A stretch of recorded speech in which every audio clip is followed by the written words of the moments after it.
This is CNN Breaking News. Many details right now unclear at this moment. I want to bring in our senior justice correspondent, Evan Perez. Evan, let's talk first of all a little bit as dusk is falling. That only adds a whole other layer for police on the scene. The difficulty, I guess they will have to light up the area. I'm in Nakatomi Plaza, turning my car into Swiss cheese. I need backup assistance now! Now, goddammit, now! Are very cautious about showing anything that if somebody is watching who is involved in this from inside, we don't want to give them any sort of information. It is the police who are the ones who are really hoping to be communicating with this person. There are two types of people in this world. People who say Die Hard is a Christmas movie, and people who are wrong.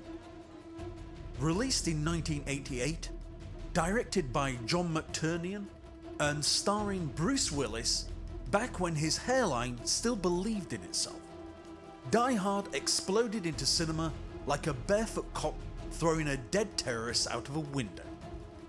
This is the movie that changed action cinema forever. Before Die Hard, action heroes were basically walking protein shakes with catchphrases. After Die Hard, Hollywood suddenly went, wait, what if our heroes were actually vulnerable? What if they bled? What if they felt pain? What if, and brace yourselves for this one, they weren't built like they were carved out of military-grade ham? And thus, John McClane was born. A regular guy in the wrong place at the wrong time, trying to save his marriage, save hostages, and avoid stepping on broken glass with bare feet. It's the most relatable Christmas story ever told. Before we blow the roof off this review, we need to discuss something more tragic than the FBI's helicopter flight plan. Most of you watching do not subscribe. You tune in, you enjoy the videos, you laugh, you nod, you whisper yippee-ki-yay under your breath, and then you disappear into the night like a German terrorist escaping through a ventilation shaft. So this Christmas, I'm asking you for one simple gift. Like, share, subscribe. It's free, it's easy, it's the opposite of climbing through a duct covered in sweat and swearing. Give Man vs. Movies the holiday miracle it deserves. Let's get those subscriber numbers so high, Hans Gruber would try to negotiate for them. Set on Christmas Eve, Die Hard follows John McClane, an NYPD cop flying out to Los Angeles to patch things up with his wife Holly.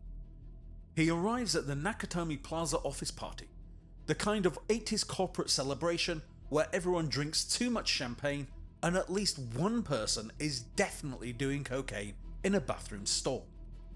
Miss something.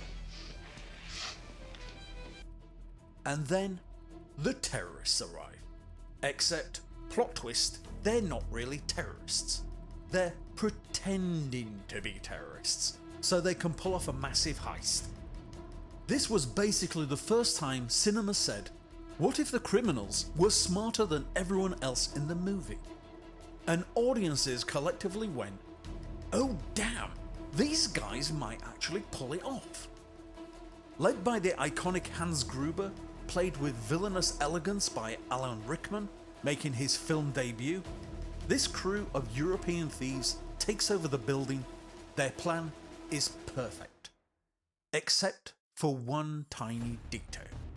There's a sweaty, pissed off New York cop hiding somewhere inside the walls like a sarcastic Christmas poltergeist. I know what a TV dinner feels like. This channel is reserved for emergency calls only. No fucking shit, lady! Do I sound like I'm ordering a pizza? McClane spends the movie crawling through air vents, killing terrorists one by one, communicating through walkie-talkies like a man stuck on the world's darkest customer service line, and slowly turning into the world's scrappiest action hero. By the time he's covered in blood, dust, and metaphysical exhaustion, you're rooting for him like he's the last human Christmas tradition left on Earth. The making of Die Hard is its own action story. For starters, Bruce Willis wasn't anyone's first choice. At the time, he wasn't an action star. He was a guy from Moonlighting, a romantic comedy show. Studios wanted Stallone, Schwarzenegger, Burt Reynolds, literally anyone whose arms looked like they could crush walnuts on command. But then Willis walks onto set, barefoot and sarcastic, and suddenly Hollywood says, oh, this is what the genre was missing. A man who actually looks like he could exist.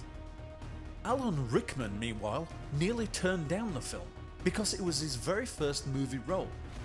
Imagine that, your first day in Hollywood, and they hand you a machine gun and tell you to be the greatest action villain of all time. No pressure. And yes, Rickman really did fall 40 feet for that final shot. The face he makes, that wasn't acting. They dropped him early on purpose. Cinema, ladies and gentlemen. The movie was filmed in the actual Fox Plaza building, which still stands in LA today, and is visited annually by tourists who whisper yippee-ki-yay while security guards pretend not to hear them.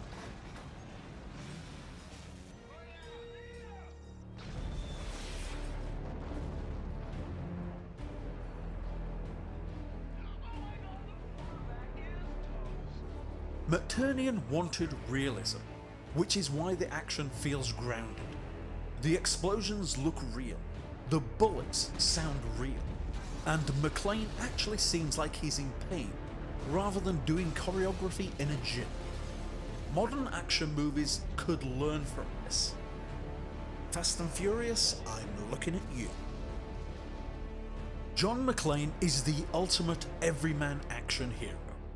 He's not buff, he's not invincible, and he has the emotional maturity of a man who thinks marriage counselling means shouting in a different room. But that's exactly why he works. He's charming, flawed, funny, and genuinely terrified in a way that only fuels his determination. Yippee-ki-yay, motherfucker. The following people are to be released from their captors. In Northern Ireland, the 7 members of the New Provo Front. In Canada, the 5 imprisoned leaders of Liberté de Québec. In Sri Lanka, the 9 members of the Asian Dawn. Fuck. I read about them in Time magazine.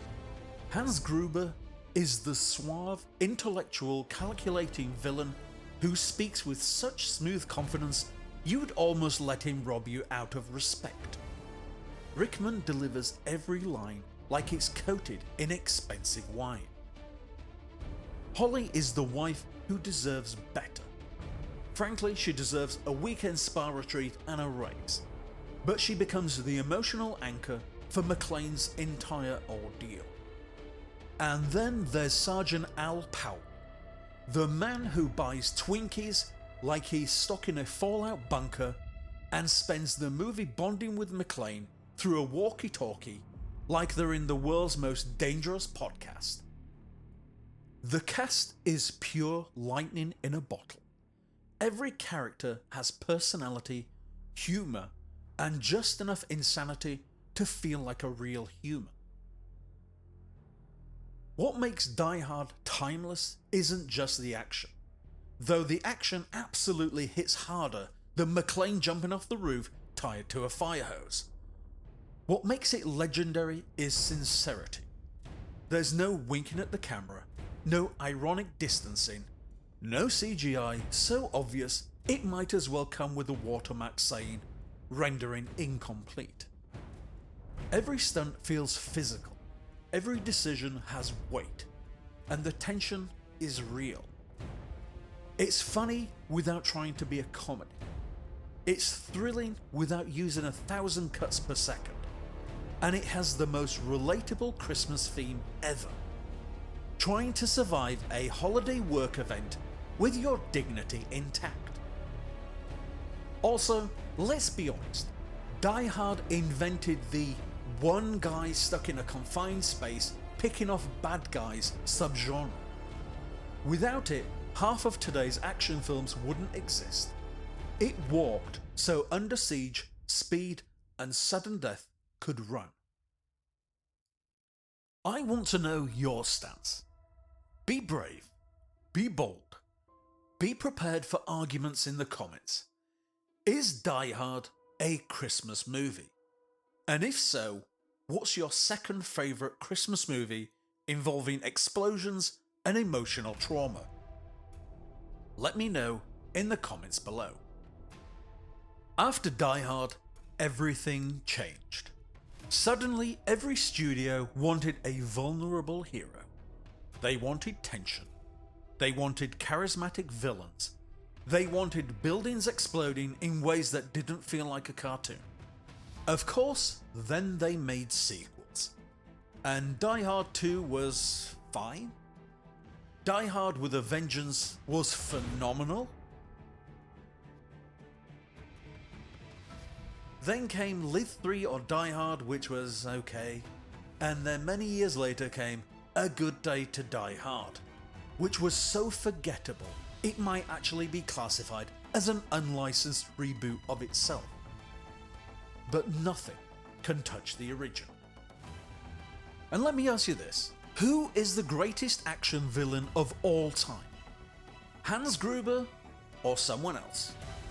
Drop your answer, but understand, if you don't say Hans, you better have a damn good explanation. Die Hard is close to a perfect movie. It's suspenseful, explosive, surprisingly emotional, brutally funny, wonderfully acted, expertly directed, and unapologetically entertaining. It's a love letter to the idea that one person can make a difference, especially if that person is fueled entirely by sarcasm, stubbornness, and questionable decision making. It's an action. It's a Christmas film. It's a relationship drama. It's a hostage thriller. It's Die Hard. And it remains to this day one of the finest movies ever made. Thanks for joining me on this explosive trip through Die Hard. If you enjoyed this review, and let's be honest you did, then don't forget to give Man vs Movies the gift of your engagement. Like the video, share it with your fellow movie maniacs, subscribe to the channel, because unlike Hans Gruber, I actually want you to stick around. Let me know in the comments which action classic I should tackle next. Should we continue the holiday spirit with Lethal Weapon? Should we go full chaos with Speed? Should we dive into the philosophical masterpiece that is Rambo? This is Man vs Movies saying, stay merry, stay chaotic, and if you see a barefoot cop crawling through your vents, just assume everything is under control.